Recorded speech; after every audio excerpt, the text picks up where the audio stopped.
Previously on Harry Potter. It's a hero's quest. Well, there's a evil wizard Lord Voldemort, he who must not be named. and this boy Harry Potter is a normal guy. who doesn't know that his parents were killed by the evil wizard. And he gets saved by his mother and his dad's love. No, mother's love. Oh, I thought dad's love. He had to stay with his aunt and uncle, and they were terrible to him, and he had a really rough childhood, and nothing was really going right for him. And then he discovered that all that changed. He finds a letter that says he's invited to Hogwarts School of Witchcraft and Wizardry. And there's 4 houses: Ravenclaw, Slytherin, Hufflepuff, and Gryffindor, and Harry's in Gryffindor.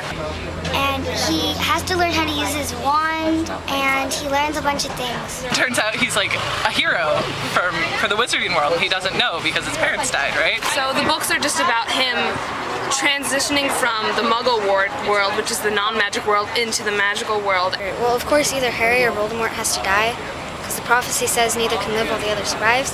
He finds out that during the course of the books, he has to save the wizarding world from the Dark Lord Voldemort. Oh yeah, the Death Eaters are in full force now. And so I think he's building up some sort of army and Harry Potter wants to fight it or something. And Cornelius Fudge, the Minister of Magic, doesn't believe that Voldemort is back. So basically, Harry has to, try to spread the truth and teach other students about magic and how to defend themselves. So it ends up being that Harry and his friend Ron and Hermione have to go and save the world a lot, and in almost every book, in fact.